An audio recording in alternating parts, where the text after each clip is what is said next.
Hi everyone, I'm Ryan Runge with AECTEarthblock.com. This is just a little bit of a lesson in compressed earth block theory that I want to show y'all. We tested some dirt last week. We stabilized it with cement and lime, and the blocks took about 15 or 1600 PSI to break. This is the same dirt with no stabilizer. It's just the dirt right out of the ground, screened. So it's some clay, some sand, a little bit of aggregate. But I just want to demonstrate that this block is probably along a similar strength line to those other blocks. So let's just test it here. Put it in our AECT small block press.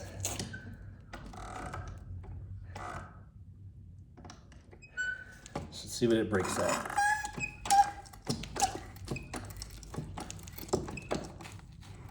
It finally broke at about the same, 1500 PSI. So this is really just a demonstration of something I tell people when they ask about making blocks stronger. Can I add this or that to make it stronger? The block is plenty strong, even if it was unstabilized. And let me just give you a demonstration here.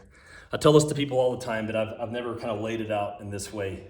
The bottom block on a 10-foot tall, 10-inch thick wall, even including the roof load, it's gonna feel 10 PSI of pressure. The building code says the blocks need to withstand 300 PSI, okay? So 10 times safety requirement. A typical unstabilized block will withstand roughly 1200 PSI. You just saw this one take 1500 PSI of pressure. When you add the cement or lime, you might get a little more strength. Sometimes you don't. You might say typically this is more like 1400 PSI. And some people will ask, oh, if I add a bunch of aggregate in, can it get stronger? Well, maybe. You might be able to get this up to more like 1800 PSI. Typically, you can get stronger than that, but a typical one with a typical soil might be 1800. So the point here is that an unstabilized block is plenty strong. If this is 30 times safety requirement, then this is 120 safety, beyond what the block is actually gonna feel already as an unstabilized block.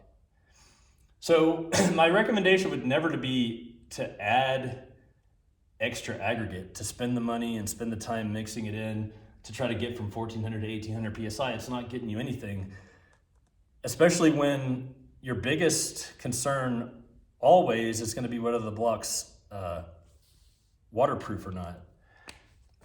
This, I should have said, this is more like an 8%, considering, say, roughly an 8% stabilization. I always say 8% stabilization makes it 100% waterproof.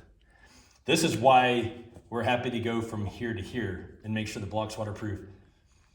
You might actually be taking away the waterproofness by putting in extra aggregate in our experience. I'm just gonna show you here a couple blocks. This one is 4 years old. It sat on the ground for 4 years.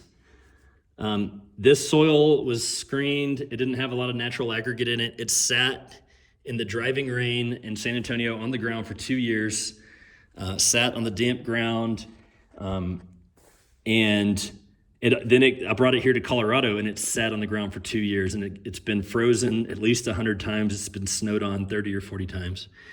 And it's still a good sound block. The corners are actually decent. There's almost no aggregate in this soil.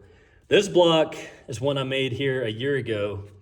It's only 1 year old. It did sit on the ground in the freezing snow. But you see all this aggregate? This is where water can penetrate and find a gap and get in and freeze and start to deteriorate this block. This is basically almost an unusable block now. I mean, structurally it's sound, but It's very ugly. The corners are coming off. There's too much aggregate. I should have screened it and tried. This is just the natural aggregate. I would never add aggregate. But in hindsight, this had too much aggregate, and I should have screened it, and going forward, I'm gonna screen it. And this block would be fine in a wall. In fact, it's the same recipe as all these blocks. And when they're in the wall, it's a different story.